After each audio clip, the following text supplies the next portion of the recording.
The Caring Hand by Tara Hester. Copyright 2024 by Tara Hester. All rights reserved. No part of this book may be reproduced, distributed, or transmitted in any form or by any means, including photocopying, recording, or other electronic or mechanical methods, without the prior written permission of the publisher, except in the case of brief quotations embodied in critical reviews and certain other non-commercial uses permitted by copyright law. Chapter 1. The kitchen table had become Clara's office, her sanctuary, her prison. Medical forms spread across scratched wood, a coffee mug leaving another ring to join the constellation of stains from 2 years of working here. Through the window, October light caught the maple leaves, turning them to fire. She traced her finger down her schedule. 3 prenatal visits this week, 1 birth on call, and the Algonquin trip Noah had circled in red on the calendar 3 months ago. Finally, she thought, allowing herself a small smile. Finally, feeling like herself again.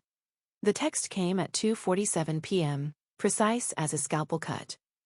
My name is Erin Dale. I got your number from the community board. I need help. I'm pregnant and alone. Clara set down her pen. Her fingers hovered over the phone's keyboard. 2 years since Grace. 2 years since that terrible dawn when the baby's heartbeat slowed, then stopped, and Clara had stood frozen while the midwife took over, while the mother screamed, while everything Clara thought she knew about birth crumbled like ash. She typed back, I'd be happy to meet with you. Are you available this week? The response was immediate. Please. Today if possible, I'm scared. They met at Grounds, the coffee shop on Queen Street where exposed brick tried too hard to look authentic, and baristas with philosophy degrees made perfect foam art. Clara arrived early, claiming a corner table where she could see both the door and the emergency exit, a habit from her paramedic ex-boyfriend that had somehow stuck. No, not ex. Noah was still her boyfriend. They were solid, stable. The Algonquin trip proved that. Erin arrived 15 minutes late, moving through the door like she was walking against wind. Thin shoulders hunched beneath layers, a cardigan over a sweater over what looked like another shirt underneath, despite the mild October afternoon. Dark hair pulled back so tight it stretched the skin at her temples. She spotted Clara and froze, a deer calculating whether to flee. Clara raised her hand, kept her movement slow, unthreatening. Erin, I'm Clara. The woman approached in stops and starts, pausing twice to look back at the door. When she finally sat, she chose the chair that kept her back to the wall. Thank you for seeing me. Her voice barely rose above the espresso machine's hiss. I didn't know who else to call. Clara poured tea from the pot she'd ordered. Chamomile, calming, no caffeine. Tell me about your pregnancy. How far along are you? 6 months. Erin's hands wrapped around the cup but didn't lift it. The ceramic rattled against the saucer from her trembling. Maybe a little more. The dates are complicated. Do you have an OB? Have you been getting prenatal care? Erin's eyes darted to the window. A couple walked past, laughing, and she flinched. I can't go to hospitals. I can't have medical records. He'll find me if there are records. The story emerged in fragments. An assault, a pregnancy discovered too late for easy choices, family who'd disowned her for refusing to take care of it, an ex who might be looking for her. Or might not. The details shifted like smoke whenever Clara tried to pin them down. I have some money saved, Erin said. I can pay your standard rate. I just need someone who understands trauma. Someone who won't push me toward things I can't do. Clara heard herself agreeing before she'd fully decided. Something in Erin's collapsed posture, in the way she startled when the door chimed, reminded Clara of a wounded animal. Dangerous, perhaps, but only because it was terrified. That evening, she cooked with Noah, their Thursday ritual, preserved despite their increasingly different schedules. He diced onions while she told him about Erin, editing as she went, minimizing the red flags. She sounds like she needs more help than a doula can provide, Noah said, not looking up from the cutting board. His paramedic's assessment, quick and clinical. She needs someone who won't judge her. Clara heard the defensiveness in her own voice. Someone who understands that hospitals aren't safe spaces for everyone. Noah's knife paused. You're thinking about Grace. I'm thinking about a woman who needs help. Clara. He set down the knife, turned to face her fully. His brown eyes held that particular combination of love and worry she'd been seeing more often lately. You can't save everyone, especially not to make up for. Don't. The word came out sharper than intended. Just, don't. They finished cooking in silence, the onions sweating in oil, the pasta water rolling to a boil. Normal sounds of a normal evening, except for the space between them that hadn't been there before. Clara's phone buzzed as they were plating dinner. A text from Erin. Thank you for seeing me today. I feel safe for the first time in months. She turned the phone face down, but the message had already lodged itself in her chest like a splinter. Safe. When did Clara last feel safe? When did she last provide safety for someone who needed it? Noah had made her favorite, carbonara with extra black pepper, a recipe he'd perfected over 3 years of Thursday nights. But the food turned to paste in her mouth. All she could think about was Erin's trembling hands, the way she'd checked the exits, the gratitude in her voice that seemed too large for such a small kindness. The Algonquin trip is in 2 weeks, Noah said, clearly trying to restore normalcy. I was thinking we could do the Western Uplands Trail. 3 days, just us and the lakes. Sounds perfect. Clara forced enthusiasm into her voice, but she was already calculating. 3 days away meant finding backup for Erin, making sure she had support, ensuring nothing went wrong while Clara was gone. Because something would go wrong. Something always went wrong when you stepped away from someone who needed you. After Noah left, he had an early shift, couldn't stay over. Clara sat at her kitchen table with her laptop, researching trauma-informed care, looking up resources for pregnant assault survivors. The maple tree outside had gone full dark, its fire extinguished by night. In its black branches, she saw Grace's face, the face she'd never actually seen but had imagined 1,000 times, perfect, still, accusatory. Her phone buzzed again. Erin. I'm sorry to text so late. Do you think the baby can feel my fear? I read that stress hormones cross the placenta. What if I'm already hurting her? Clara typed back. Babies are resilient. You're doing your best, and that's enough. She stared at her own words, wondering if they were true, wondering if doing your best was ever enough when a life hung in the balance. The kitchen light hummed. Somewhere in the building, a door slammed. Clara pulled her sweater tighter and kept typing, offering reassurance to a stranger on the internet, while her own certainty dissolved like sugar in water. Chapter 2. Clara's first home visit to Erin's apartment should have raised alarms. 3rd floor of a building that seemed to sag under its own weight, hallways that reeked of old cigarettes and older disappointments. The apartment itself was sparse as a hotel room. No photos, no personality, blinds drawn tight against the afternoon sun. I don't like people looking in, Erin explained, though they were too high for anyone to see inside. The living room held only essential furniture, a couch that had seen better decades, a coffee table with water rings like Olympics logos, one chair positioned to see both the door and window. The kitchen beyond was equally bare, no magnets on the fridge, no dishes in the drain rack, as if Erin had just moved in. Or was prepared to move out. How long have you lived here? Clara asked, setting down her birth bag. Few months.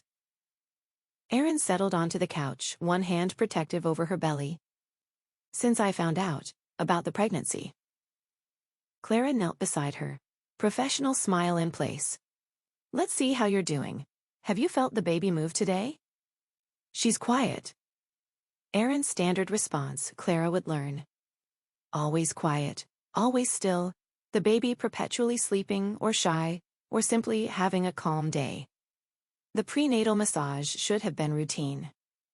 Clara had done hundreds, knew the landscape of pregnancy like her own neighborhood, the firm globe of the uterus, the baby's limbs pressing against the walls of their temporary home, the distinctive resistance of a growing child.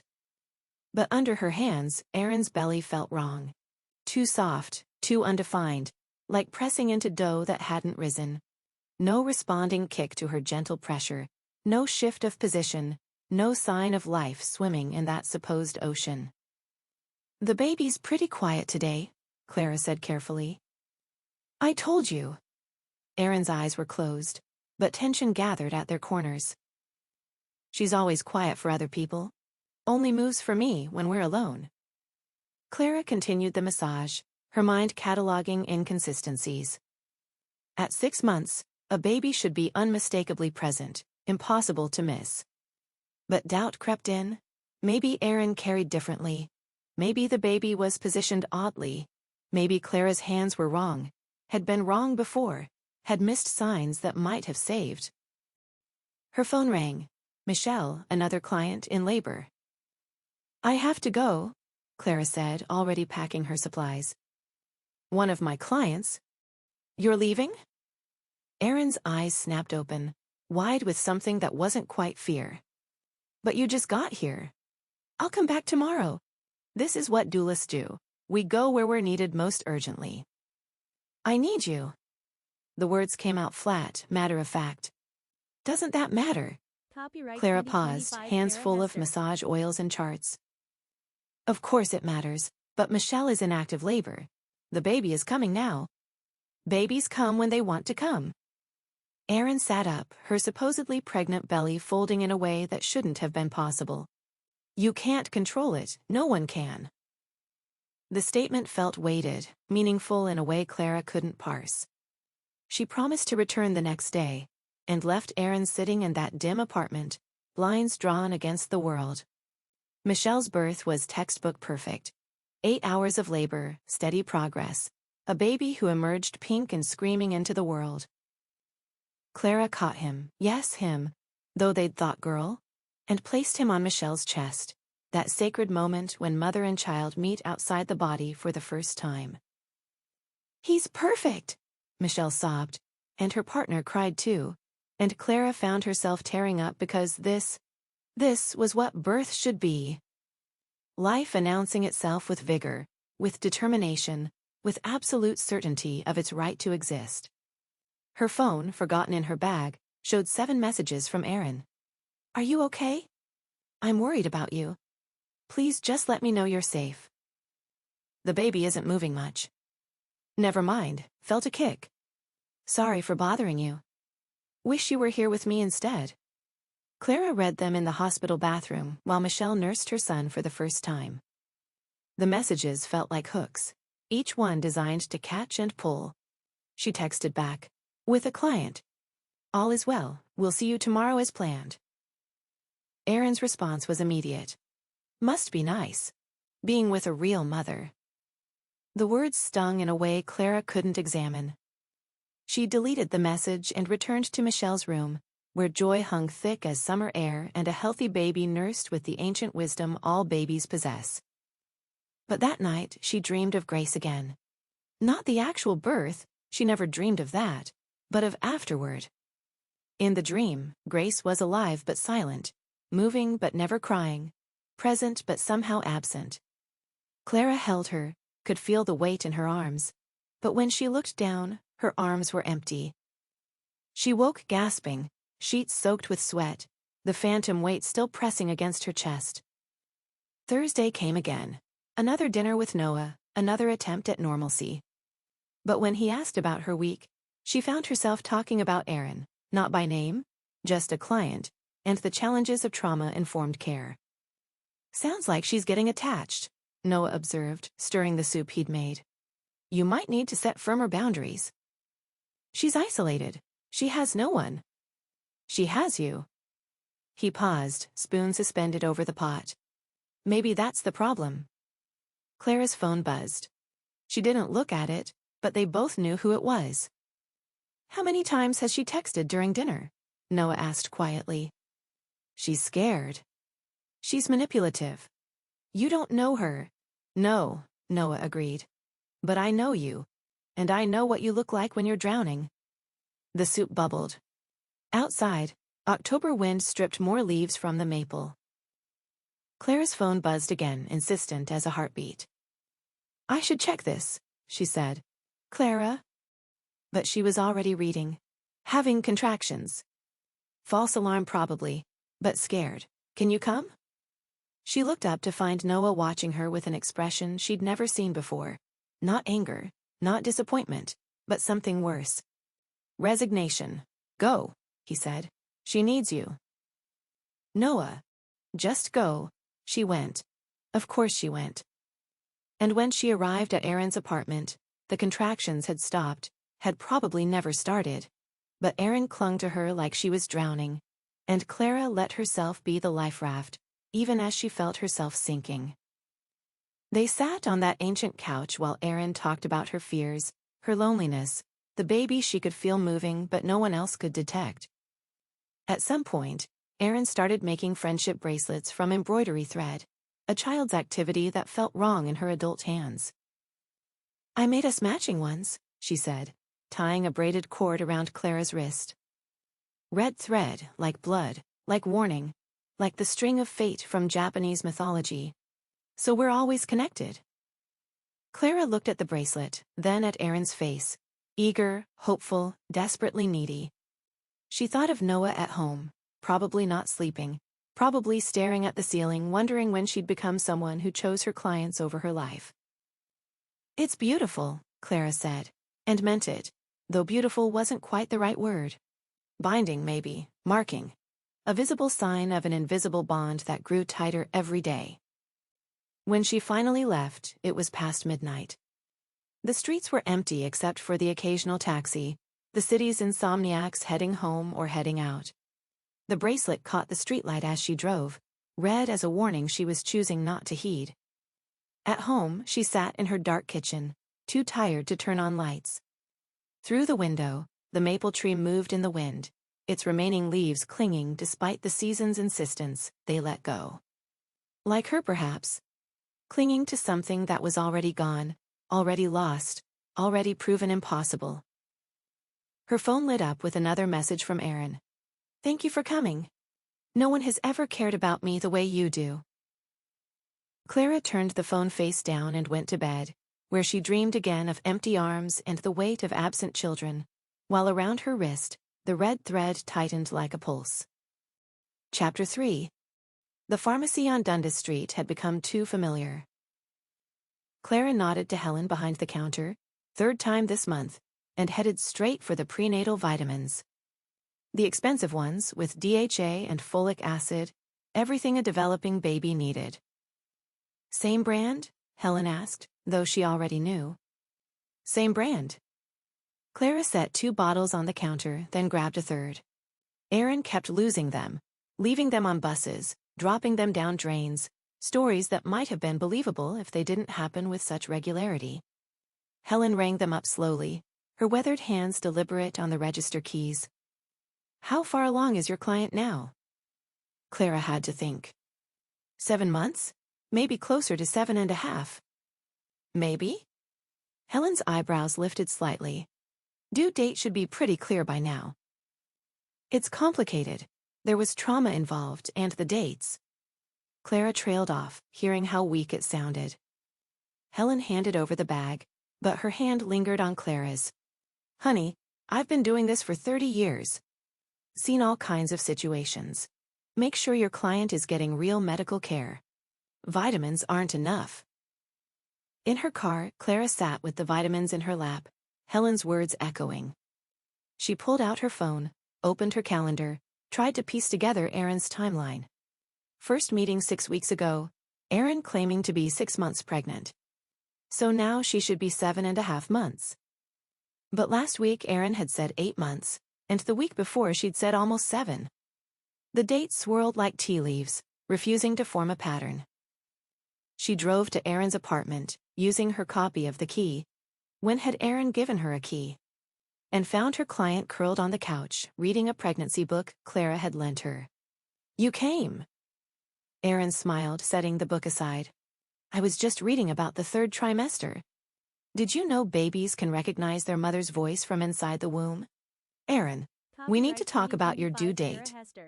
The smile flickered. "Why?" Because I need to know when to be on call. When to clear my schedule. When... Late January. Erin's hand went to her belly. Or early February. The doctor wasn't sure. Which doctor? The one at the walk-in clinic. Which clinic? Why are you interrogating me? Erin's voice rose, pitched toward tears. Don't you trust me? And there it was, the accusation that shut down every attempt at clarification. Trust. As if trust was absolute, requiring no evidence, no consistency, no grounding in reality. I'm trying to help you, Clara said carefully. But I need accurate information. The baby knows you don't trust us. Erin curled tighter, both arms wrapped around her middle. She hasn't moved since you got here. She's scared of you now. The manipulation was obvious, transparent as glass. Yet Clara found herself apologizing, soothing, backing away from her questions.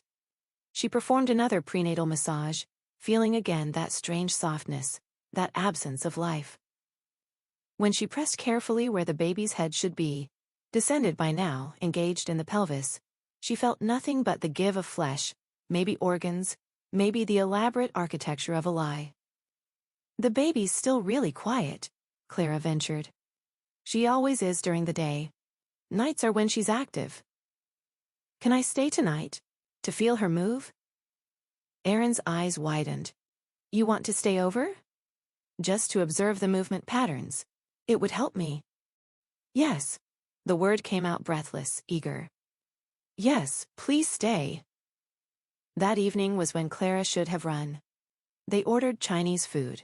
Erin barely ate, claiming nausea, though she was well past the morning sickness stage. They watched a movie about a woman who discovers her husband is trying to kill her, Erin providing commentary about trust and betrayal, and how people never really knew each other. Around 10, Erin announced she was tired, needed to lie down. Clara sat beside her on the bed, hand on Erin's belly, waiting. An hour passed, then 2. Erin's breathing deepened into sleep, or its performance. The apartment filled with the sounds of night, pipes settling, someone's TV through thin walls, the refrigerator's periodic hum. No movement, not a flutter, not a kick, not even the subtle shift of a baby changing position. Clara pressed gently, trying to wake what should be an active baby. Nothing. She slipped out to the living room, opened her laptop, started researching. Pseudocyesis, false pregnancy. The mind convincing the body it was pregnant, complete with weight gain, missed periods, even milk production. Rare but real. Often connected to severe trauma, loss, desperate desire for a child, or deliberate deception. Her phone buzzed. Noah, are you coming home tonight? She looked at the closed bedroom door, thought of Erin sleeping behind it, thought of the lies or delusions wrapped around her middle like armor. Staying with a client, she typed back. The dots appeared, showing Noah typing. They disappeared. Appeared again. Then nothing. He'd given up trying to reach her, and somehow that silence was worse than any argument. Clara crept back to the bedroom. Erin's eyes were open, reflective in the dark. You were researching me, Erin said. Not a question. I was researching pregnancy conditions. Liar. The word was soft, almost affectionate. You think I'm crazy, or worse, you think I'm lying. I think you need medical help. I need you. Erin sat up, reached for Clara's hand, pressed it against her belly. Feel. Clara felt nothing but flesh and the elaborate architecture of need. She's moving, Erin whispered. Can't you feel her? Erin. Say you feel her. Erin's grip tightened, painful now. Say it. Clara pulled away, stood up. I'm going home. If you leave now, I'll kill myself. The words came out calm, matter of fact.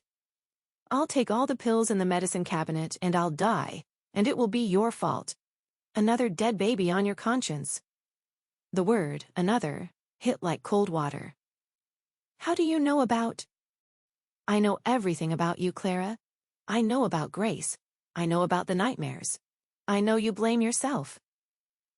Erin smiled in the darkness. I know you'll stay. And Clara did stay, frozen by the implied threat, the impossible knowledge, the weight of another potential loss. She sat in the chair by the window while Erin went back to sleep, or pretended to. Outside, the city moved through its dark hours, unaware of the trap closing around Clara like a fist. Dawn came gray and reluctant. Erin woke cheerful, as if the night's confrontation had never happened. She made coffee, hummed while scrambling eggs, chatted about baby names she was considering. Clara left as soon as she could, drove home in a fog of exhaustion and dread. Her apartment felt foreign, like returning to a place she'd lived in years ago. Noah had left a note. Cancelled Algonquin. Can't compete with someone who needs saving. Call me when you remember who you used to be. She crumpled the note, then smoothed it out, then crumpled it again. Her phone rang, another client, asking if Clara could attend their birth next week. Clara heard herself making excuses, saying she might not be available, promising to find them backup. Letting her real practice dissolve while Erin's fictional pregnancy consumed everything. That afternoon, she called the walk-in clinics in the area. None had any record of an Erin Dale. She checked hospitals, midwife practices, even called the Sexual Assault Crisis Center to ask if they'd referred anyone for doula care. No Erin Dale anywhere. But when she confronted Erin with this information, Erin had answers for everything. Different name used at the clinic for safety. Records under her maiden name. Privacy requests that meant her information couldn't be shared. Why don't you believe me? Erin asked, and the tears that fell looked real, cutting tracks through her makeup. Everyone I've ever loved has abandoned me. Please don't be another one. Clara wanted to walk away. Every rational part of her screamed to run, to cut contact, to save herself. But the irrational parts, the guilty parts, the parts that still woke gasping from dreams of grace, those parts whispered that maybe Erin was telling the truth. Maybe the baby was real. Maybe walking away would mean another death on her conscience. So she stayed. She always stayed. Even as the evidence mounted, even as the lies became more transparent, even as her real life crumbled around her like old brick. Because what if she was wrong? What if the baby was real? What if leaving meant killing another child? Chapter 4. Sunday morning at Rooster Cafe had once been Clara's ritual. Coffee, newspaper, a table by the window watching Queen Street wake up. She couldn't remember the last time she'd been here. The familiar buzz of the espresso machine, the smell of fresh croissants, the regular crowd of freelancers and young families, it all felt like a museum of her former life. She was half-heartedly scrolling through the Toronto Birth Workers Facebook group when the direct message appeared.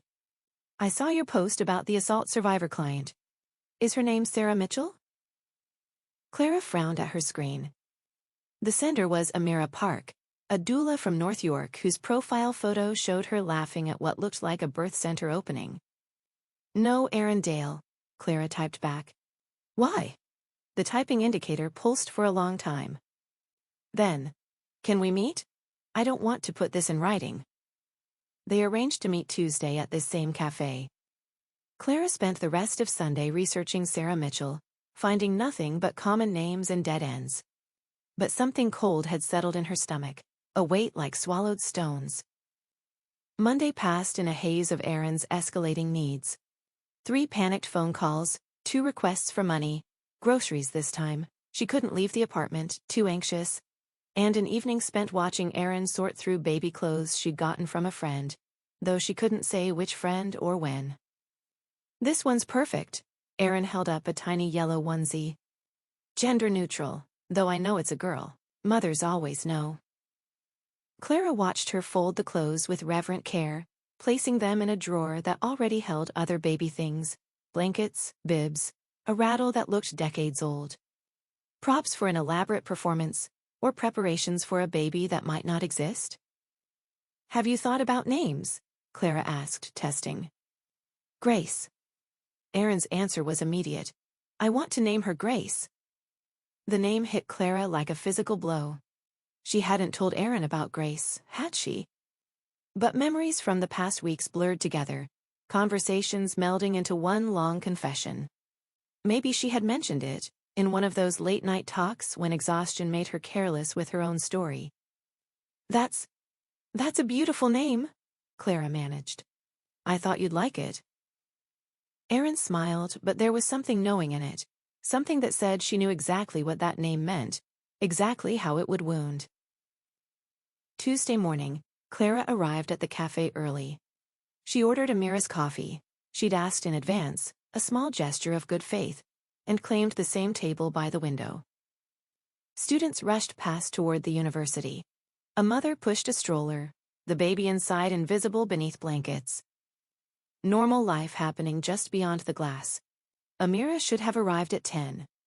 By 10:30, Clara was texting. Are you close? I'm here. By 11, she was calling. Straight to voicemail. By 11:30, she was genuinely worried. She messaged through Facebook, tried calling again, even checked Amira's social media for any updates. Nothing. The cafe manager started giving her looks, the lunch crowd was arriving, and she'd been nursing the same cold coffee for 2 hours. Clara left, but something felt wrong.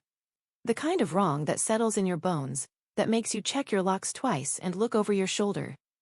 That evening was her friend Jessica's baby shower. Clara had RSVP'd months ago, back when her life made sense. She considered canceling. Erin had already texted 4 times about feeling strange, but forced herself to go. She needed normalcy, needed to be around other birth workers who weren't clients, who weren't Erin. Jessica's living room was everything Erin's apartment wasn't: warm, full of life, decorated with yellow balloons and paper stars. Clara recognized most of the faces: doulas, midwives, a few mothers she'd attended. This was her community, her people, but she felt like she was watching them through glass. Clara! Jessica hugged her, 6 months pregnant and glowing with it. I'm so glad you came. I feel like I haven't seen you in forever. I've been busy with a complicated case. The trauma survivor? Amy, another doula, joined them. I saw your posts in the group. How's that going? Clara found herself talking about Erin, carefully, professionally, no names. But she heard the exhaustion in her own voice, the way she was seeking validation, permission, maybe even intervention. That sounds really intense, Jessica said carefully. Are you taking care of yourself? She needs a lot of support. But are you taking care of yourself? Jessica repeated, and Clara heard what she wasn't saying. You look terrible, you sound worse. What is happening to you? Clara's phone buzzed. She looked down automatically, a news alert, not Erin. And when she looked up, everyone was watching her with identical expressions of concern. Clara, Amy said gently, when's the last time you took a day off? She couldn't remember. The days had blurred together, measured only in Erin's crises and demands. I should go, Clara said, though she'd only been there 20 minutes. Early morning tomorrow. She left Jessica's gift on the table, a hand-knitted blanket she'd bought weeks ago, when she still had energy for such things, and fled. In her car, she checked her phone properly. 3 texts from Erin, escalating in panic. But below those, a news notification that made her blood freeze. Woman found dead in apparent suicide at Don Valley Conservation Area. She clicked through to the article. The photo was the same one from the Facebook profile, Amira Park, smiling at that birth center opening, alive and vibrant, and now impossibly dead. Her phone rang immediately. Erin. Clara? I had the strangest feeling just now. Like something terrible happened. Are you okay? Clara stared at the phone, at Erin's name on the screen, at the timestamp of the news article, this afternoon, while Clara had been decorating cookies at a baby shower, while she'd been pretending life was normal. Clara, please answer. I had a dream last night. You were in danger. Promise me you'll be careful. Promise me you won't go anywhere alone for a while. The timing was impossible to ignore. Amira had wanted to warn her about something, someone. Now Amira was dead. And Erin, who couldn't have known about their planned meeting, was calling with vague warnings and protective concern. "I'm fine," Clara said, her voice sounding strange even to herself. "Come over," Erin said. "Please, I'm scared to be alone tonight. The baby knows something's wrong. She won't stop moving." The baby that never moved for Clara, that only Erin could feel. The baby that might not exist. The baby that was named after Clara's ghost. "I'll be there soon," Clara heard herself say. She drove to Erin's apartment on autopilot, Amira's smiling face floating in her mind. Suicide, the article said. But Amira had been trying to warn her about something. Amira had information about Sarah Mitchell, about patterns, about danger. Erin answered the door already crying, fell into Clara's arms like she'd been holding herself upright by will alone. "I was so scared," she sobbed into Clara's shoulder. "I kept thinking something had happened to you." Clara held her, this possibly pregnant, possibly dangerous woman, and wondered if she was embracing her patient or her potential killer. Erin's body shook with tears that felt real, grief that seemed genuine. But for whom? For what? "Everyone leaves," Erin whispered. "Everyone always leaves, but not you. You're different. You'll stay." It didn't sound like a request. It sounded like a certainty, like prophecy, like threat. Clara stayed that night, sitting in the chair by the window while Erin slept. She watched the darkness outside and thought about Amira, about warnings that would never be delivered, about patterns that would never be explained. At 3 a.m., her phone lit up with a text from an unknown number. "This is Maya Park, Amira's sister. She left me your contact info. We need to talk. Please be careful." Clara deleted the message immediately, her heart racing. Then she retrieved it from the trash, screenshot it, deleted it again. Erin stirred in her sleep, murmured something that might have been grace. Outside, the city slept unaware. Inside, Clara sat vigil over a woman who might be victim or predator, patient or threat. The red thread bracelet on her wrist had darkened with wear, or maybe that was just the darkness making everything look like blood. Chapter 5. Maya Park looked like her sister around the eyes. The same determined set, the same way of really looking at you instead of through you. She sat on Clara's couch, hands wrapped around untouched tea, dark circles suggesting she hadn't slept since identifying Amira's body. "The police say suicide," Maya said. But Amira wasn't depressed. She was scared. Clara's apartment felt too bright, too exposed. She'd checked the locks twice before letting Maya in, drawn curtains she usually left open. Paranoia, maybe, or maybe healthy caution. The line had gotten blurry. Scared of what? Clara asked, though she suspected she knew. "A client, Sarah Mitchell." Maya pulled out her phone, swiped through screenshots with practiced efficiency. Amira documented everything. Look. The messages were familiar as a recurring nightmare. 3 a.m. crises, financial requests escalating from groceries to rent, emotional manipulation wrapped in vulnerability. The same patterns, the same phrases even. "The baby's quiet today. Everyone abandons me. You're different from the others." This could be coincidence, Clara said, but her voice lacked conviction. Troubled pregnant women might say similar things. Maya swiped to a photo, grainy, taken from across a street. A woman in profile, dark hair, medium build, posture collapsed inward like she was protecting something. Or pretending to protect something. "Is this your client?" Clara studied the image. The quality was too poor for certainty, but something about the shoulder line, the way the woman held her head. "I can't tell, maybe?" Amira found 2 other doulas with similar stories. Different provinces, different names. Maya's voice steadied with purpose, with the need to make sense of her sister's death. Rebecca Thompson in Manitoba, 2018. Jennifer Liu in Alberta, 2019. Both had clients who claimed assault pregnancies, who isolated them from other clients, who demanded increasing amounts of money and time. What happened to them, the doulas? Maya's silence was answer enough.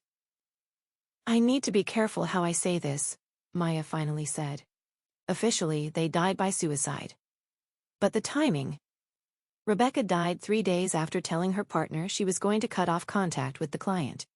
Jennifer died the night before she was supposed to meet with another doula who'd had similar suspicions. Clara's tea had gone cold. Outside, life continued. A dog barking, someone's music too loud, the everyday sounds that seemed impossible against this conversation. Amira was building a case, Maya continued. She thought Sarah Mitchell, or whatever her real name is, targets doulas specifically. Women who are caregivers, who have strong rescue instincts, who might have their own trauma around birth or babies. The words landed like individual blows. Clara thought of Grace, of the guilt that had drawn her to Erin like moth to flame. She picks women who are already vulnerable, Maya said. Then she makes them more vulnerable. Isolates them from support systems, exhausts them emotionally and financially, creates a trauma bond. And when they try to leave, they die. They die in ways that look self-inflicted. Doulas have high rates of burnout, compassion, fatigue. It's believable. Clara's phone buzzed. Erin, where are you? I woke up and you were gone. The baby's distressed. She showed the message to Maya, whose face went pale. Amira got messages like that. Constant monitoring, constant crises. She started keeping her phone in another room just to get some peace. I should go, Clara said, already standing. If I don't respond, she escalates? That's what she wants. That's how she controls you. Maya grabbed Clara's wrist, the one with Erin's bracelet. What's this? She made it. For connection, she said. Maya's expression darkened. Amira had one too, red thread. She was wearing it when... She stopped, composed herself. Be careful, Clara. Document everything. And if you need to run, run. Don't warn her, don't explain, just go. After Maya left, Clara sat in her empty apartment, seeing it as Erin might, the spare key under the mat. When had she gotten so careless? The windows that locked but could be forced, the fire escape that was meant for exit, but could work for entry too. She searched her apartment methodically, behind the picture frames, under the lamps, inside the air vents. She found the first device tucked behind her bedroom mirror, tiny, professional, the kind you'd order online with cryptocurrency. The second was in her kitchen smoke detector, the third in her bathroom fan. Her skin crawled with retroactive exposure.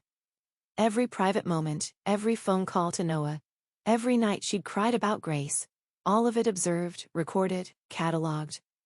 She left the devices in place. If Erin knew Clara had found them, what would she do? That evening, Clara returned to Erin's apartment with takeout and a performance of normalcy. Erin was agitated, pacing the small space, hands pressed to her belly. I thought you'd left me, she said. Like everyone else, I thought. I had another client emergency.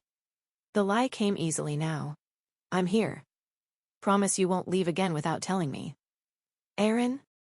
Promise. Her voice carried an edge Clara hadn't heard before, sharp as broken glass. I promise. They ate Chinese food, Erin picking at hers, claiming nausea, while Clara studied her. Looking for tells, for proof, for some sign of what lay beneath the performance. But Erin had perfected her role. Even knowing what Clara knew, she was convincing. The hand on the belly, the careful way she shifted position, the occasional wince of discomfort. I've been thinking about names, Erin said. Besides Grace, what do you think of Clara? You can't name your baby after me. Why not? You've done more for me than anyone. You're practically her second mother. The possessiveness in her voice made Clara's skin prickle. That's sweet, but... You don't want that connection to us. Erin's face fell, tears immediate. You're already planning to leave, aren't you? After the birth, you'll disappear like you do with all your clients. That's how doula relationships work. We support through birth, then you abandon us. Erin's tears stopped as suddenly as they'd started. Just like my last doula. Clara's breath caught. You had another doula? In Manitoba? Erin watched Clara's face carefully. Rebecca. She left me too. Right when I needed her most. The admission hung between them like a confession and a threat. Clara forced herself not to react, to continue eating lo mein like they were having a normal conversation. What happened to your baby? Clara asked carefully. The one in Manitoba. She died. Erin's hand moved in slow circles over her belly. Stillborn. The doula's fault. She missed the signs, didn't insist on proper monitoring. I named her Rebecca after the doula, so I'd never forget. Clara's chopsticks trembled. She set them down carefully. That must have been traumatic. It was, but this time is different. Erin smiled, and in that smile was something ancient and hungry. This time I have you, and you won't let anything happen to Grace, will you? Not again.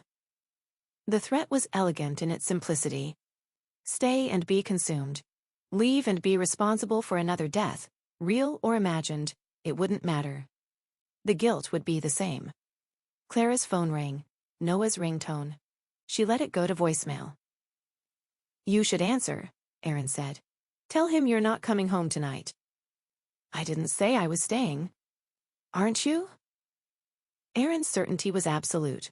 The baby needs you. I need you. And you need us too, don't you? We give your life meaning. Purpose. Something Grace never could. The cruelty was so casual it took Clara's breath away. But before she could respond, Erin doubled over with a cry of pain. Something's wrong, she gasped. The baby? And despite everything, the lies, the surveillance, the implied threats, Clara found herself kneeling beside Erin, hands moving automatically to help, to heal, to save. Because that's what she did. That's who she was. And Erin knew it. Erin smiled through her performed pain, and Clara saw the trap closing, saw herself caught like an insect in amber, preserved in this moment of caring for someone who might not even be capable of care in return. Outside, Toronto moved through another October evening. Inside, two women played out a drama of need and manipulation, each knowing the other's game, neither able to stop playing. Chapter 6. The overdraft notice arrived on a Thursday. Clara stared at her phone screen, the banking app's cheerful interface delivering devastating news. Account overdrawn. Insufficient funds. Fees applied. She hadn't been overdrawn since university, when every dollar counted and she'd lived on instant noodles and determination. Now, a successful doula with a full practice, or what had been a full practice before Erin, she was broke. The mental math was harsh.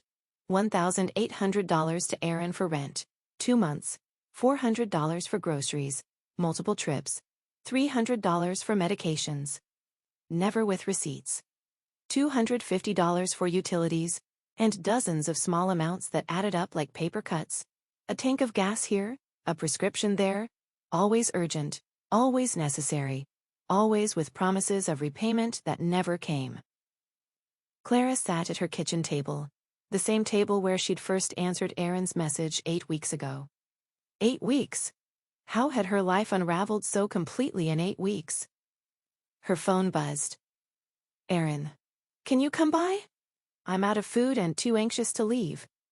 The baby hasn't moved in hours. Clara typed back. I can't afford more groceries right now.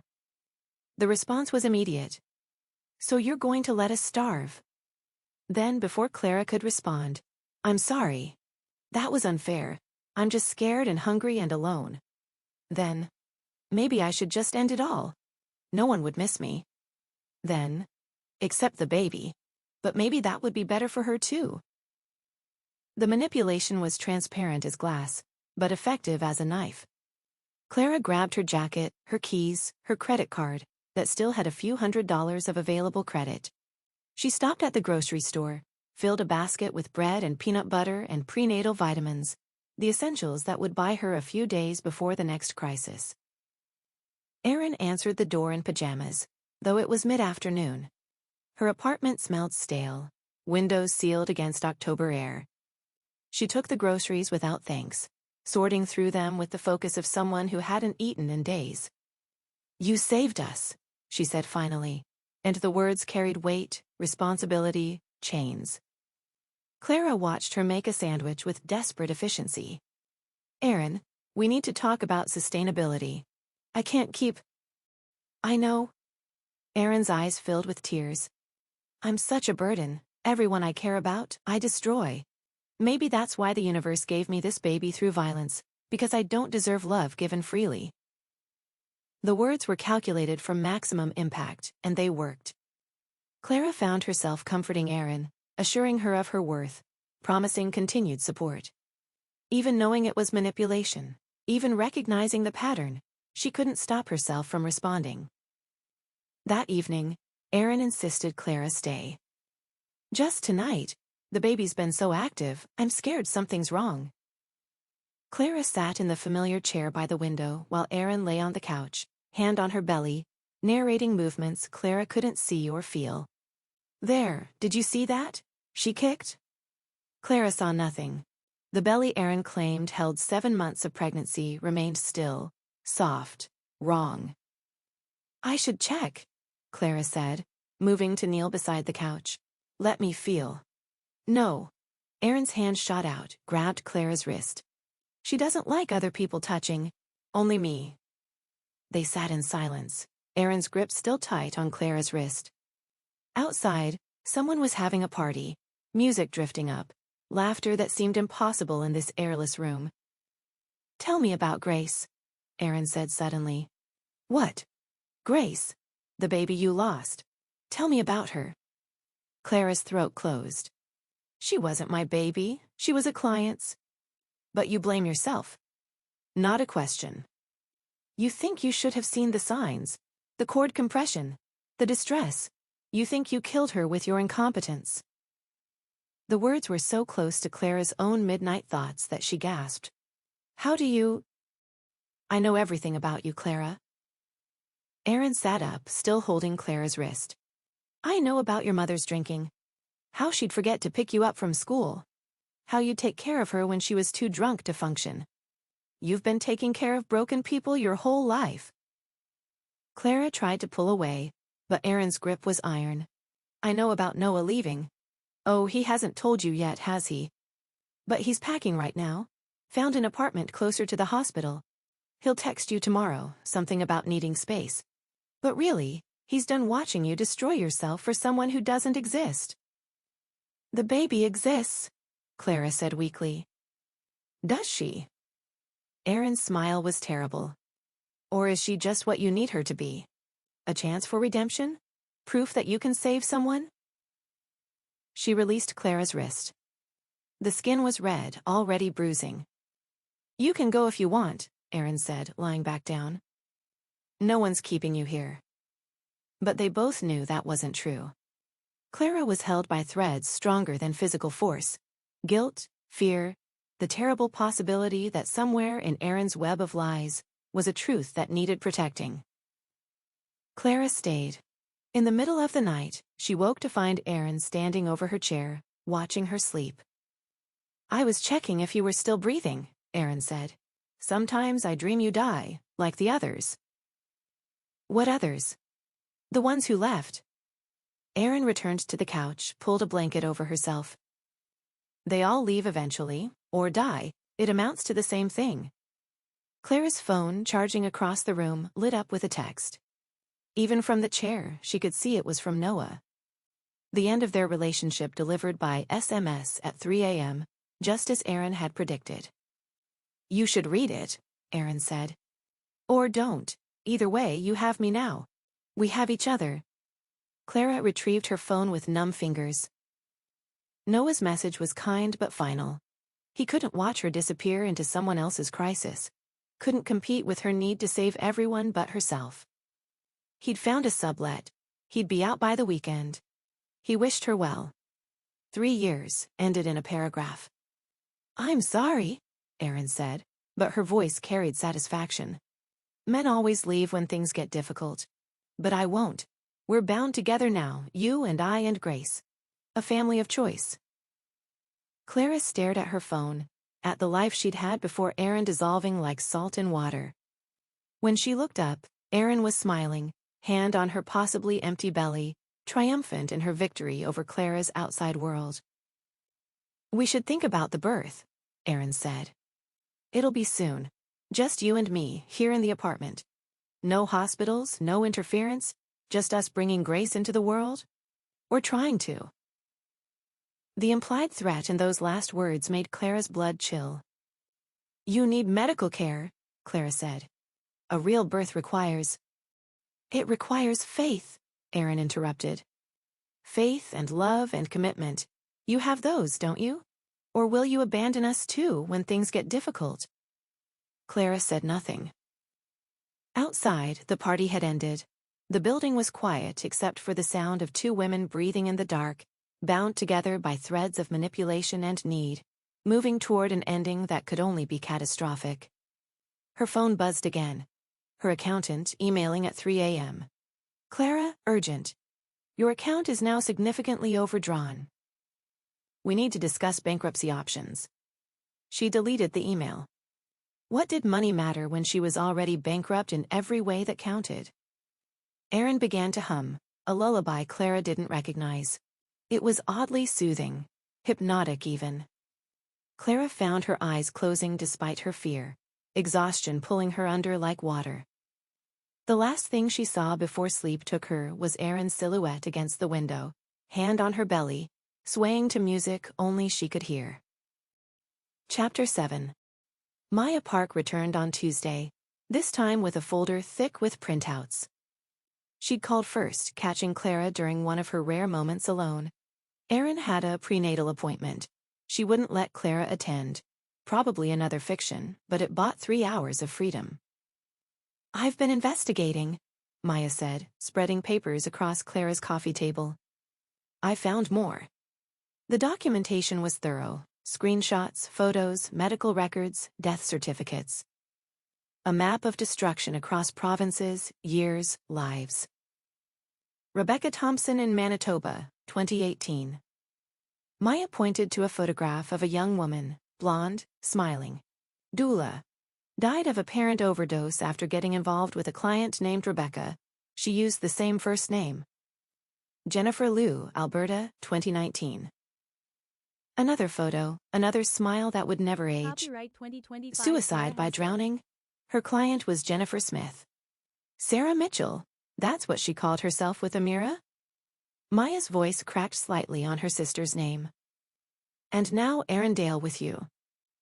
"She takes their names," Clara said, understanding with cold clarity. "After they die, she takes their names. Like trophies, or identities she can step into." Maya pulled out another document. "I found Jennifer Liu's therapy notes. Her brother is a psychologist. He shared them with me off the record. Look at this." Clara read, her stomach turning with each familiar detail. The escalating financial demands, the emotional manipulation, the isolation from other clients, the exhaustion that made thinking clearly impossible. And this. Maya showed her a photograph from Jennifer's phone, recovered after her death. It was taken secretly, showing a woman in profile. Dark hair, medium build, but something in the posture, the angle of the shoulders. "That's her," Clara breathed. "That's Erin. Are you sure?" "The way she holds herself, like she's protecting something." Curled inward, "It's her." Maya pulled out her phone. "I need you to record that statement. For the police. They won't believe us. Different names, different provinces, no solid proof." "Clara." Maya's voice was steel. "My sister is dead. 3 other women are dead. You're going to be next if we don't stop this." Clara thought of Erin's apartment, the pills in the medicine cabinet she'd mentioned so casually, the windows that opened onto a 3-story drop, all the ways a despairing doula might choose to exit. "She knows everything about me," Clara said. "She has my apartment bugged. She knew about my boyfriend leaving before he told me. She knows about—" She stopped, unable to say Grace's name. "Then we need to be smarter." Maya pulled out a notebook, started writing. "First, you need to start documenting everything. Screenshots of every text, recordings if possible. Second, you need an exit strategy. Somewhere to go where she can't find you. She'll know. She always knows. Then we make her think you're still complying while we build the case. Maya's determination was fierce, focused. My sister thought she could handle it alone. You can't. I won't let another doula die. Clara's phone buzzed. Erin, appointment's done. Can you come over? Something's wrong. Always something wrong. Always a crisis. I have to go, Clara said. Record everything, Maya insisted. And Clara, if she threatens suicide, if she threatens the baby, don't cave. It's how she controls you. But as Clara drove to Erin's apartment, she knew it wasn't that simple. Because what if this time the crisis was real? What if the baby, real or imagined, was in actual distress? What if walking away meant another death on her conscience? She found Erin curled on her bathroom floor, sobbing. There was blood, she gasped. Just a little, but blood. The baby hasn't moved since. Clara knelt beside her, training overriding suspicion. Show me. Erin showed her toilet paper with the faintest pink stain. Could be blood. Could be anything. We need to get you checked, Clara said. The hospital? No hospitals. Erin grabbed Clara's arm. You can check. You know how. Clara did know how. She could check for dilation, for signs of labor, for fetal distress. But that would require Erin to be actually pregnant, and they both knew the truth, didn't they? Erin. Please. Tears streamed down Erin's face, real or performed, impossible to tell. I trust you. Only you.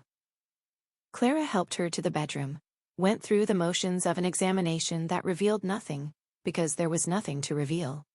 No cervical changes, no signs of labor, no baby to be in distress. The baby's fine, Clara lied, just resting. You can't feel her either, can you? Erin's voice was strange, distant. Sometimes I wonder if I imagined her. If I wanted a baby so badly after losing the others that my mind created her. It was the closest she'd come to admitting the truth. Clara held her breath, waiting. But then she moves, Erin continued, hand on her belly. And I know she's real. She has to be real. Because if she's not, then what has all this been for? The question hung between them, unanswerable. Clara stayed until evening, watching Erin perform pregnancy, the careful movements, the protective hand placement, the occasional wince of discomfort. It was convincing enough that Clara found herself doubting her own certainty. What if she was wrong? What if the baby was real but positioned strangely? What if... You're thinking about leaving, Erin said suddenly. What? I can see it in your face.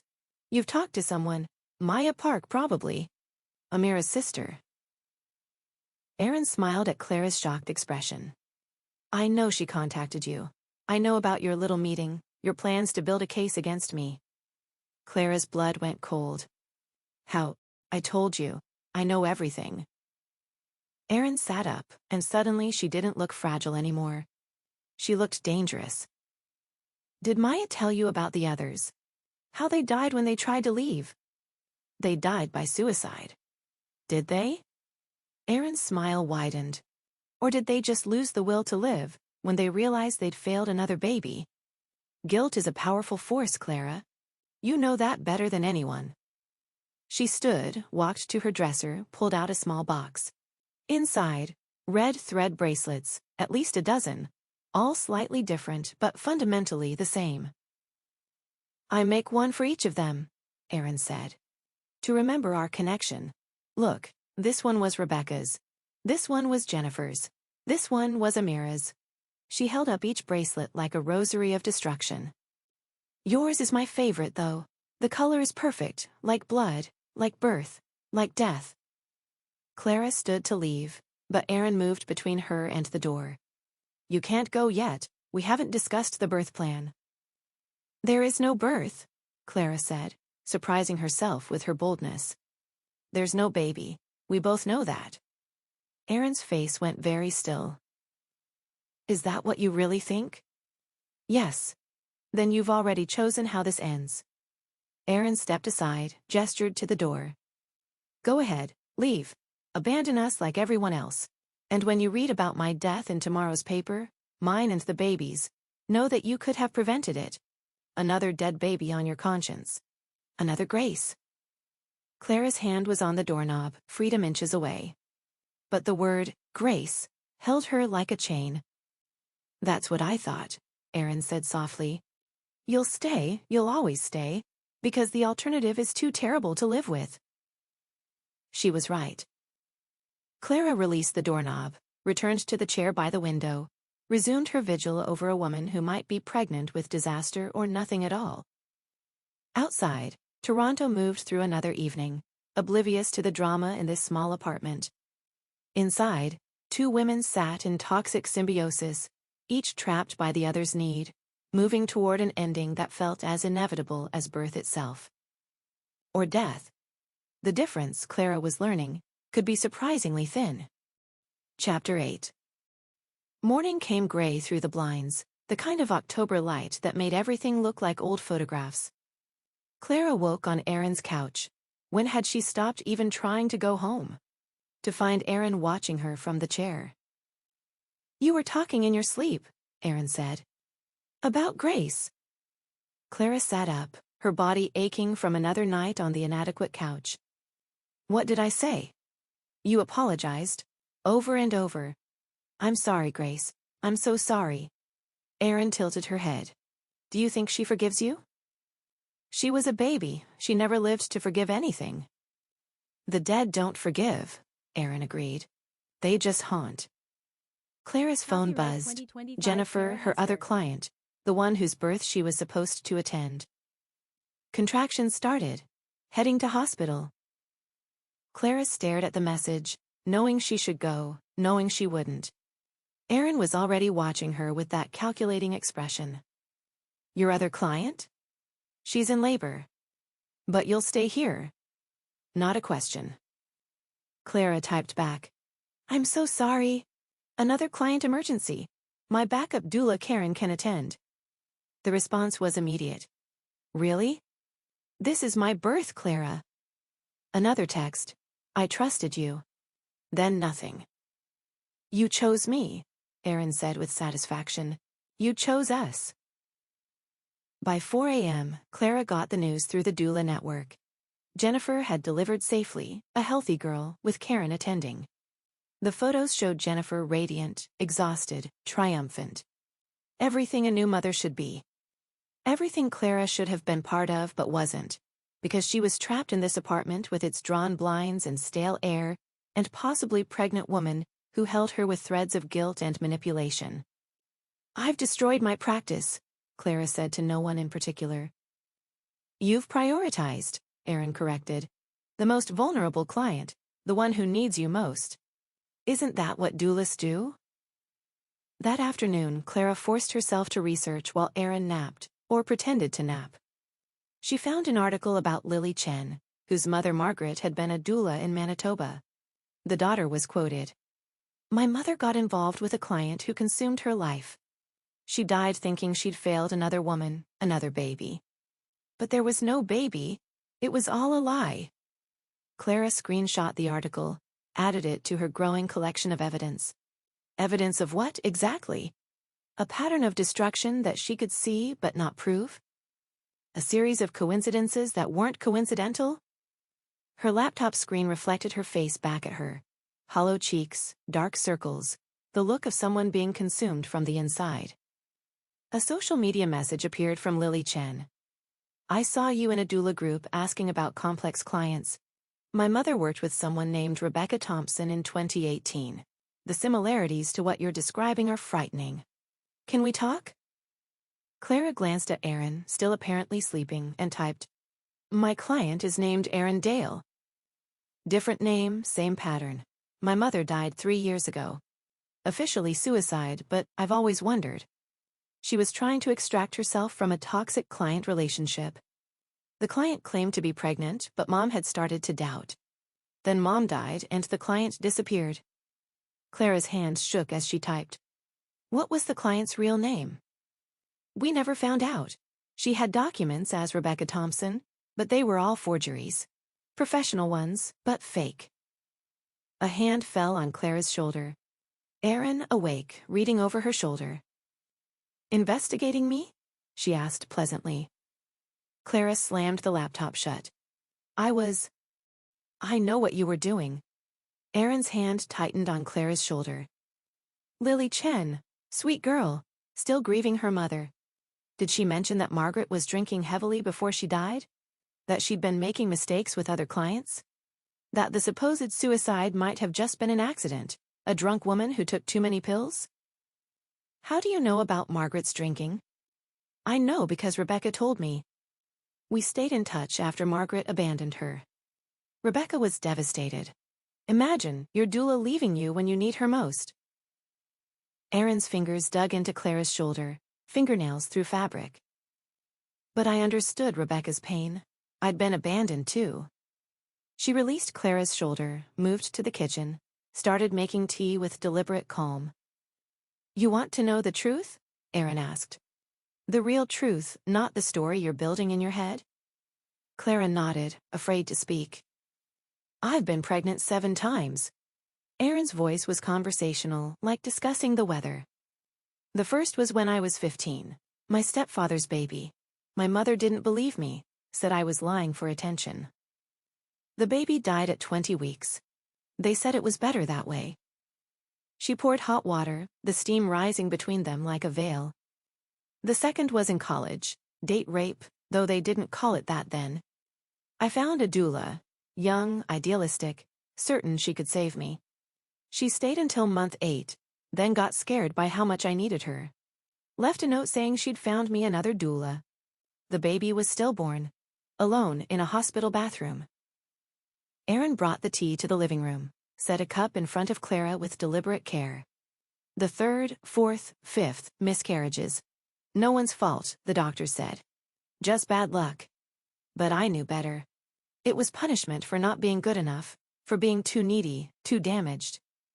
She sipped her tea. The 6th was with Rebecca in Manitoba.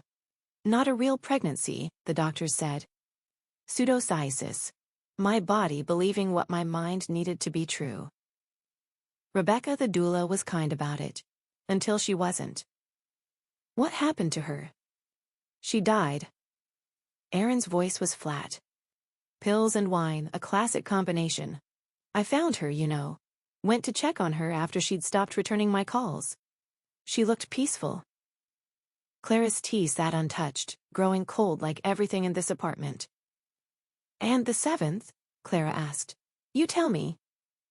Erin placed her hand on her belly. Is there a baby here? Or is this another delusion? Another desperate attempt to create what the universe keeps taking away? Erin. I know what you think. What Maya Park told you. What Lily Chen believes. That I'm a predator who targets doulas, who fakes pregnancies, who drives women to suicide. Erin laughed, a sound like breaking glass. But what if it's simpler? What if I'm just a woman who's lost so much that reality became negotiable? She stood, walked to the window, lifted the blind slightly to peer out. There's someone watching the building. Black car, been there for 2 hours.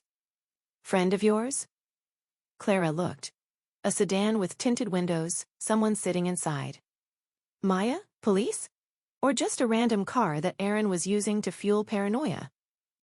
They're building a case, Erin said. Your new friends. They want to prove I'm dangerous. But the only person I'm dangerous to is myself. She turned from the window. And maybe you, by proximity. My disasters do tend to splash. Clara's phone rang. Unknown number. She answered without thinking. Clara Wynne. Official voice, careful tone. This is Detective Morrison with Toronto Police. We'd like to speak with you about Amira Park. Erin was watching her, smiling slightly. I don't know anything about that, Clara said. We have information suggesting you've been in contact with her sister. And that you might have information about a pattern of... Clara hung up. Good choice, Erin said. Police complicate things. especially when there's going to be a birth soon. There's no birth, there's no baby. Then why are you still here? Erin returned to her chair, placed both hands on her belly. If you really believe I'm lying, if you really think I'm dangerous, why don't you leave? Clara had no answer. The truth was too pathetic to voice. That she'd been so thoroughly ensnared she couldn't imagine extracting herself. That guilt and fear had become the walls of her prison. That leaving felt like admitting failure on a scale she couldn't face. I'll tell you why, Erin continued. Because deep down you're not sure. There's enough doubt, enough possibility that I might be telling the truth, that walking away could mean another dead baby, another Grace, and you'd rather die yourself than carry that weight. The accuracy of it made Clara's chest tight. So here's what's going to happen, Erin said. We're going to wait together, for the birth or the breakdown, whichever comes first. And when it's over, however it ends, you'll finally know the truth. Won't that be a relief? Clara's phone buzzed. A text from Maya. The police want to talk to you. Please cooperate, we can protect you. Protect her from what? From Erin, who might be dangerous. Or from herself, from the choices that had led her to this moment? She deleted the message. Good, Erin said, though she couldn't have seen the screen. Outside interference never helps. Ask Rebecca. Ask Jennifer. Ask Amira. The litany of names felt like a rosary of destruction. Clara wondered if her name would join that list, whispered by the next desperate woman Erin found. That night, unable to sleep, Clara found herself searching through Erin's apartment while Erin showered. She moved silently, checking drawers, closets, looking for evidence of... what? The truth? Proof of lies? Some explanation that would make sense of this elaborate performance? In the bedroom closet, behind a stack of blankets, she found a box. Inside, photographs, dozens of them. Women with Erin, all in various stages of pregnancy or with newborns. But looking closer, Clara realized they were all the same few women, just photographed from different angles, in different clothes. Stock photos maybe. Or women who looked enough like Erin to be sisters, cousins, versions of herself. At the bottom of the box, hospital bracelets. Not one or two, but dozens. Different names, different dates, different hospitals across multiple provinces. Some for births, some for psychiatric holds, some for suicide attempts. Finding everything you need? Clara spun. Erin stood in the doorway, wrapped in a towel, water still dripping from her hair. I know what you were doing. Erin moved past her, pulled clothes from the dresser with casual efficiency. Those are from the pregnancies. All 7. Plus the hospitalizations between. They like to lock you up when you insist you're pregnant, but the tests say otherwise. Call it delusion, give you medications that make everything fuzzy, send you home when the insurance runs out. She dropped the towel, dressed without modesty or shame. Her belly, Clara noticed, looked different. Smaller, less round. Had it always been this way? Had Clara been seeing what Erin wanted her to see? The mind is powerful, Erin said, catching Clara's stare. It can create symptoms, even physical changes. Or maybe the baby's dropping, preparing for birth. Who can say? She took the box from Clara's hands, returned it to its hiding place. Tomorrow, she said. I think the baby will come tomorrow. Or I'll admit there's no baby. Either way, tomorrow we'll know. And then? Then you're free. Erin smiled, that terrible knowing smile. If freedom is what you actually want. They returned to their usual positions, Erin on the couch, Clara in the chair. The apartment felt smaller than ever, the air thick with unspoken threats and impossible promises. Outside, the black car remained, watching. Inside, 2 women waited for a birth that might never come, or a death that might come too soon. Clara closed her eyes, exhausted beyond measure. Tomorrow, Erin had said. Tomorrow, the truth. She wasn't sure she'd survive it. Chapter 9. Clara arrived Thursday morning with the forged documents in her bag, and her heart hammering against her ribs. She'd practiced her approach in the mirror, calm, professional, non-accusatory. Like approaching a birth complication, she told herself. Assess, don't judge. Look for solutions, not blame. Erin opened the door looking younger than usual, vulnerable in faded pajamas, no makeup to shield her. The October morning struggled through the blinds, casting everything in gray half-light. "You came," Erin said, and the relief in her voice seemed genuine. "I was worried you'd changed your mind about me." They settled in the living room, that familiar stage for their ongoing drama. Clara tried to ease into it. Questions about family medical history, previous pregnancies, anything that might explain inconsistencies. But Erin deflected each probe with practiced skill, turning questions back on Clara. "Why are you really asking? Don't you trust me?" Finally, Clara pulled out the birth certificate, set it on the coffee table between them like an accusation. "Erin, this document isn't real." The silence stretched until Clara could hear her own heartbeat, the refrigerator's hum, a siren somewhere in the distance moving away from them. Then Erin's face transformed. Everything soft drained away like water from a basin. What remained was something ancient, calculating, cold as winter stone. Her posture straightened, her eyes hardened, and Clara saw the predator that had always been there, hiding beneath performed vulnerability. "So you know." Erin's voice was different now, flatter, stripped of its usual tremor. "I know the documents are fake. Do you know why?" Clara shook her head, unable to speak. Erin stood, walked to the door with deliberate steps, turned the deadbolt. The sound was final as a coffin closing. "Erin, sit down. No request in it, just command."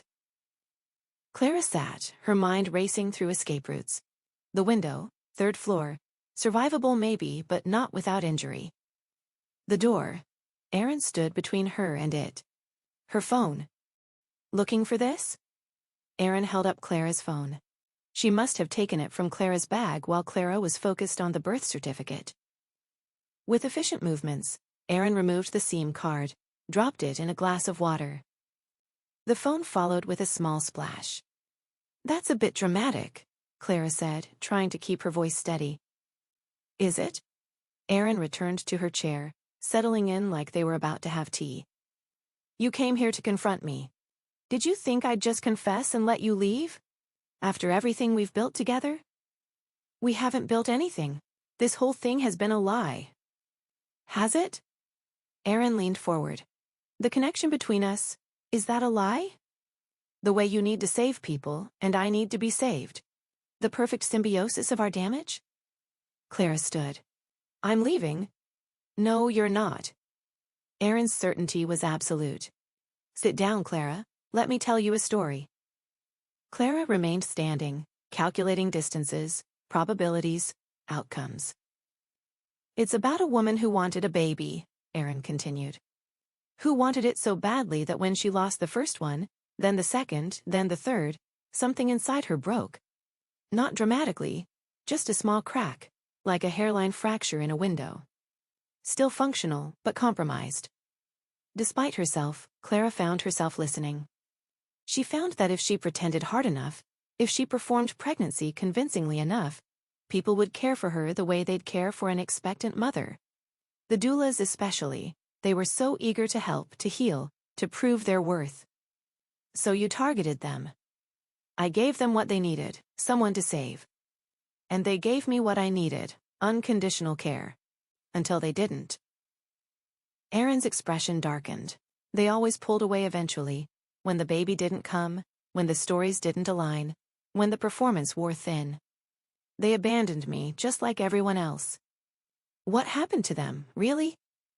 "Rebecca drank too much and took too many pills. Her choice, not mine. Jennifer walked into that lake on her own.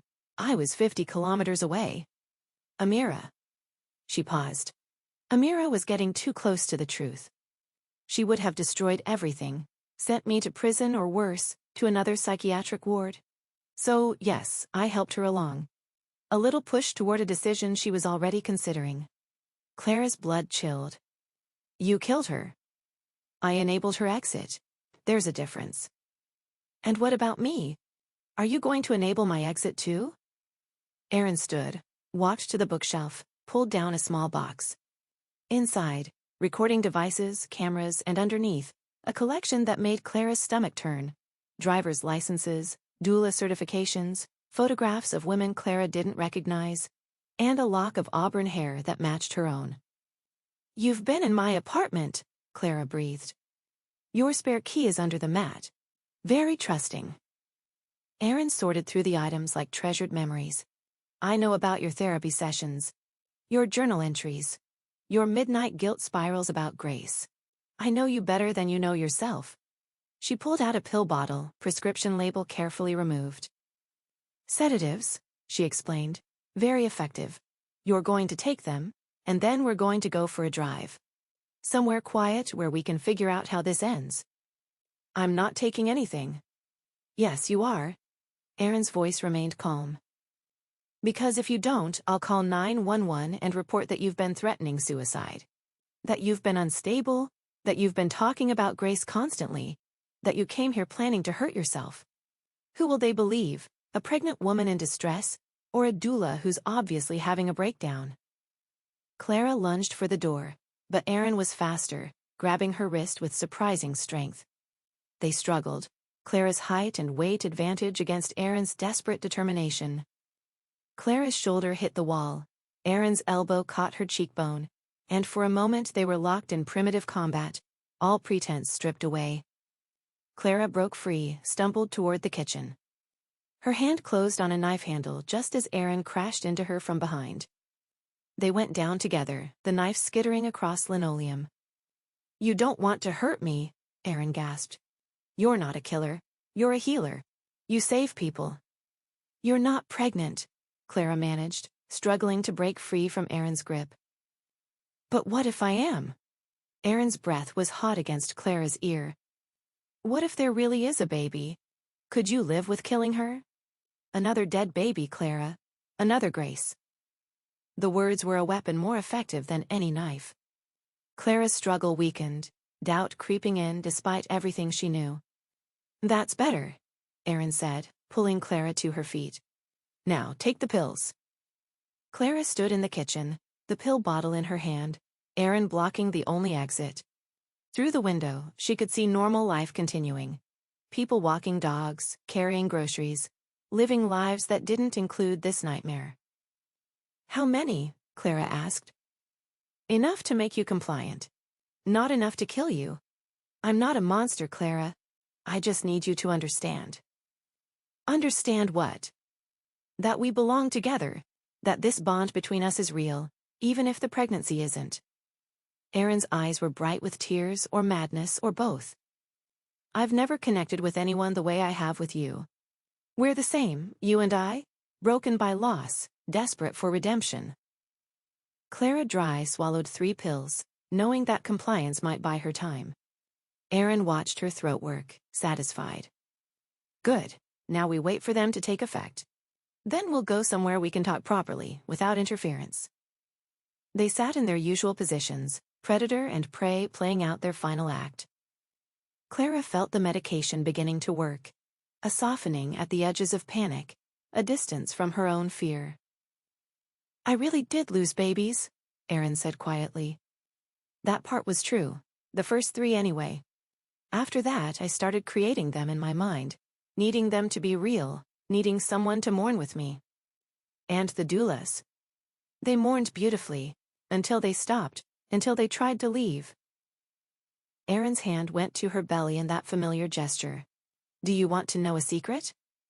Clara nodded, the movement feeling slow, underwater. Sometimes I can feel her, the baby. Even though I know she's not real, I can feel her moving. The mind is so powerful, Clara. It can create life where there is none, meaning where there is only void. The room was beginning to blur at the edges. Clara tried to stand, but her legs wouldn't cooperate. Too many pills?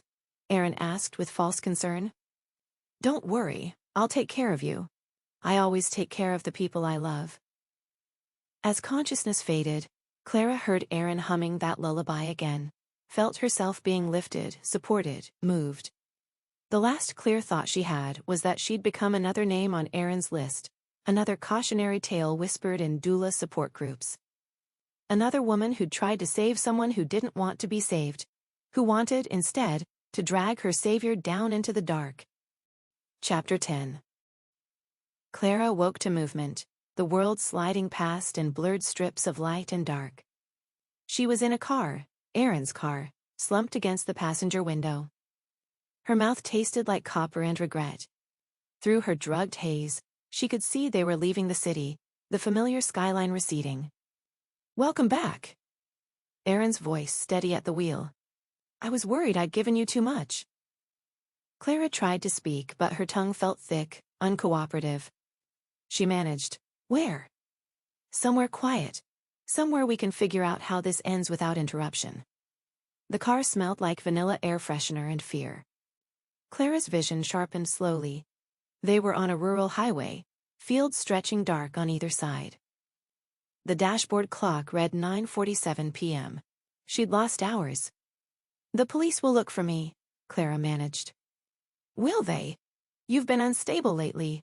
Ask anyone. Your boyfriend left you, your practice is falling apart, you're obsessed with a client who doesn't exist. Oh wait, I do exist. Just not the way you've been telling people." Clara's hand crept toward the door handle. "Child locks," Erin said without looking. "I'm not stupid, Clara."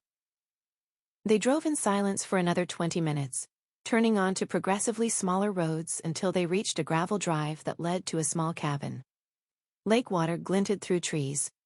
"My uncle's place," Erin explained, parking. "He died 3 years ago. No one uses it anymore." She came around to Clara's door, helped her out with surprising gentleness.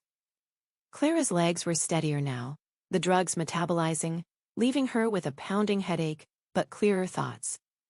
The cabin was musty, furniture covered in sheets like ghosts. Erin led her to a room with a bed, a chair, a window that looked out onto black water. "Sit," Erin said, and Clara sat, calculating. She was stronger than Erin, but Erin had car keys, knowledge of the area, and the desperate determination of someone with nothing left to lose. "I want to tell you about my first baby," Erin said, settling into the chair across from Clara. Her name was going to be Hope. Ironic, right? I was 15, and my stepfather, well, you can imagine. My mother said I was lying, that I'd gotten pregnant by some boy and was trying to cover it up. Clara listened, trying to distinguish truth from performance. 20 weeks she died inside me. I had to deliver her, knowing she was already gone. Have you ever held a baby that small? They're perfect, just miniature. Every finger, every toe. But no breath, no cry. "I'm sorry," Clara said, meaning it. After that, I got very good at being pregnant. The symptoms, the timing, the whole performance.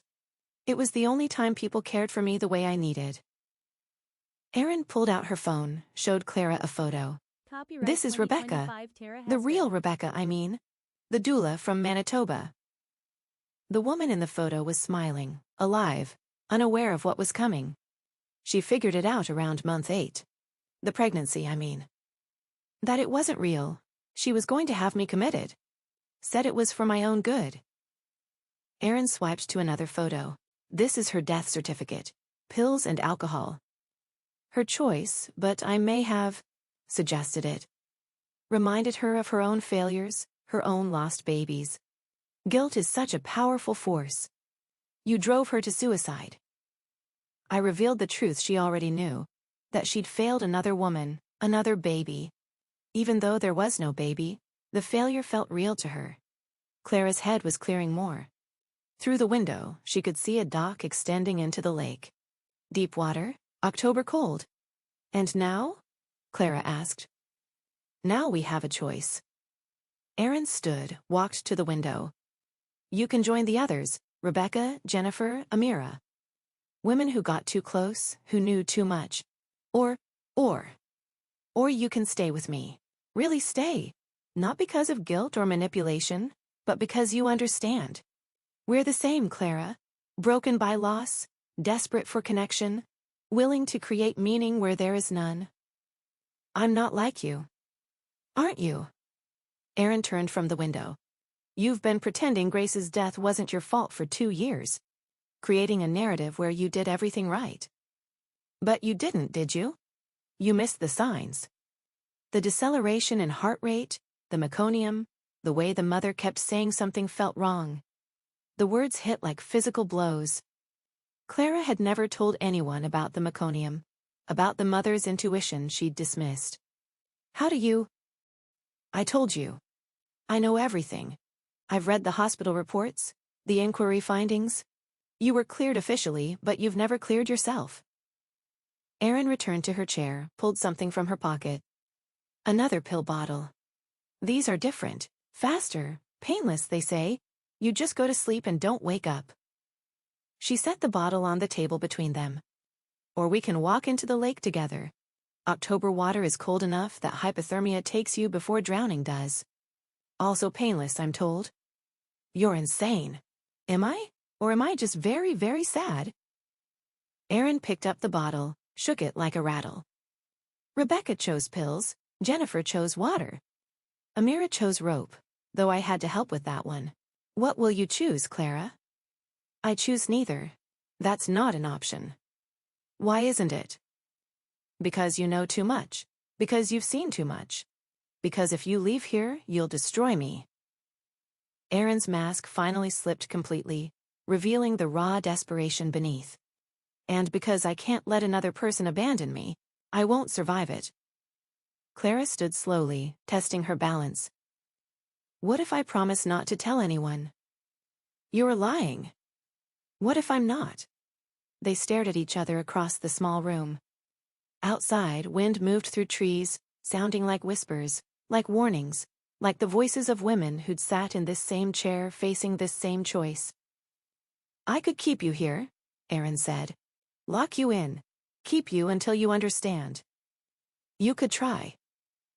Erin stood too, and for a moment they were poised like dancers waiting for music. Then Clara moved, not toward Erin but toward the window. She grabbed the chair, swung it hard. Glass exploded outward in a shower of stars. Cold air rushed in. Erin lunged for her, but Clara was already moving, using her height, her desperation, her need to survive. They struggled at the broken window, Erin trying to pull her back, Clara trying to push forward into the night. You'll die out there? Erin gasped. It's freezing, you don't know the area. Better than dying in here. Clara broke free, scrambled through the window, feeling glass tear her clothes, her skin. She hit the ground running, crashing through underbrush toward the lake. Behind her, Erin's voice rose in something between a scream and a sob. The dock appeared out of darkness. Clara ran its length, her breath clouding in the cold air. At the end, she stopped, turned. Erin stood at the shore, silhouetted against the cabin's light. Please, Erin called, don't leave me. For a moment, Clara wavered. The water below was black, cold, probably deep. The forest around them was vast, unknown. Going back would be easier. But then she thought of Grace. The real Grace, not the weapon Erin had made of her memory. She thought of the other women whose names Erin carried like trophies. She thought of Maya Park, waiting for news of her sister's killer. I'm sorry, Clara called back. I'm sorry for everything that happened to you. But I can't save you. No one can. She turned and ran along the shore, away from the cabin, away from Erin, into the darkness that suddenly felt less threatening than the light behind her. She ran until her lungs burned, until she found a road, until she flagged down a truck whose driver took one look at her, bloodied, wild-eyed, shaking, and drove her straight to the nearest police station. Behind her, in a cabin by a lake, a woman sat alone with her grief and her rage and her terrible emptiness, waiting for the next savior to come along. Epilogue. 6 months later, Clara sat in a different kitchen, sunlight streaming through windows she kept open. The apartment was smaller than her old one but brighter somehow. Through the window, she could see Lake Ontario, its surface glittering with spring possibility. The news had been swift and strange. Erin Dale, not her real name, they never found that, had been arrested 3 days after Clara's escape. She'd returned to Toronto, tried to approach another doula with the same story, the same performed pregnancy. But Maya Park had done her work well, warning the community, sharing photos, creating a network of awareness that Erin couldn't penetrate. The trial had been surreal. Erin, still claiming pregnancy despite medical examinations proving otherwise, had been found guilty of manslaughter in Amira's death, fraud, harassment, and attempted kidnapping. Psychiatric evaluations revealed what Clara had suspected: a combination of personality disorders, unresolved trauma, and a break from reality so complete that Erin truly believed, at times, in her phantom pregnancies. She'd been sentenced to psychiatric imprisonment, indefinite duration. Clara had testified, her voice steady as she recounted the months of manipulation, the gradual erosion of her life, the final night at the cabin. She'd looked at Erin across the courtroom and felt not anger but a profound sadness, for both of them, for all the women caught in Erin's web, for the babies that never were. Noah had reached out after the trial. "Coffee," he suggested, "just to check in." Clara had declined. That life, the person she'd been with him, felt like someone else's story now. Her doula practice was slowly rebuilding. Some clients had returned, drawn perhaps by notoriety or genuine faith in her abilities. She was different with them now, boundaries firm, documentation thorough, her care professional rather than personal. She'd learned the hard way that saving people wasn't her job. Supporting them was. Jennifer had actually been the first to return. "We all have our stories," she'd said simply. "This was yours." Clara had attended 5 births since the trial, each one healing something that Erin had broken. The babies emerged angry and alive, their mothers exhausted and triumphant, and Clara stood witness to these everyday miracles without trying to own them. She still dreamed of Grace sometimes, but the dreams were different now. Grace was still dead, that would never change, but Clara's guilt had transformed into something more bearable. Regret, perhaps, sorrow, but not the crushing weight that had made her vulnerable to Erin's manipulation. The red thread bracelet had been submitted as evidence, but Clara had asked for it back after the trial. It sat now in a drawer, not as a trophy but as a reminder of how easy it was to lose yourself in someone else's need, of how thin the line was between helping and enabling, of how a woman's desperation could become a weapon that wounded everyone it touched. Her phone buzzed. A new client referred by Jennifer. 32 weeks pregnant, first baby, nervous but excited. Could they meet for coffee? Clara typed back. "I'd be happy to meet. Grounds Cafe on Queen Street?" The same place she'd met Erin. But the cafe wasn't cursed, the location wasn't jinxed. It was just a place where conversations happened, where connections formed, where life moved forward despite the ghosts that lingered. She arrived early, claimed a table by the window where she could see both exits, a habit that would probably never fade. She ordered tea, chamomile, and waited. The new client arrived on time, visibly pregnant, glowing with that particular mix of excitement and terror that Clara recognized. They talked about birth plans, about pain management, about fears and hopes. Normal conversation, grounded in reality. "I heard about what happened," the woman said eventually. "The trial, that woman." Clara nodded, waiting. "It must have been terrifying." "It was." "But you survived." "I did." The woman placed her hand on her belly, that universal gesture of protection and connection. "I want someone strong supporting me. Someone who's been tested." Clara thought of Erin, somewhere in a psychiatric facility, possibly still cradling her phantom pregnancy. She thought of the other doulas who hadn't survived, whose names Erin carried. She thought of Grace, forever still, forever perfect in her impossibility. "I can support you," Clara said. "But you should know, I have very firm boundaries now. Professional limits. I can't save you or your baby. I can only walk alongside you." "That's all I need," the woman said. They shook hands, A simple contract between strangers who would share one of life's most intimate experiences.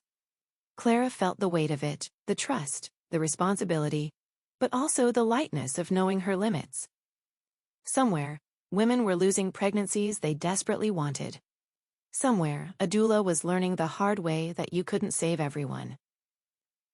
Clara finished her tea, confirmed their next appointment, and walked out into the afternoon sun. Her phone was quiet. She passed a woman on the street, visibly pregnant, walking slowly, one hand supporting her back. Their eyes met briefly. That moment of recognition between women navigating the same profound transformation. The woman smiled. Clara smiled back. Then she kept walking, forward into her life, leaving the ghosts behind but carrying their lessons with her. Some wounds she'd learned never fully healed. They just became part of you, like scar tissue, like memory, like the knowledge that survival was its own form of grace. The lake glittered in the distance, vast and indifferent and beautiful. Clara walked toward it, toward home, toward whatever came next. Behind her, the city carried on with its business of living and dying and beginning again. She didn't look back. The end.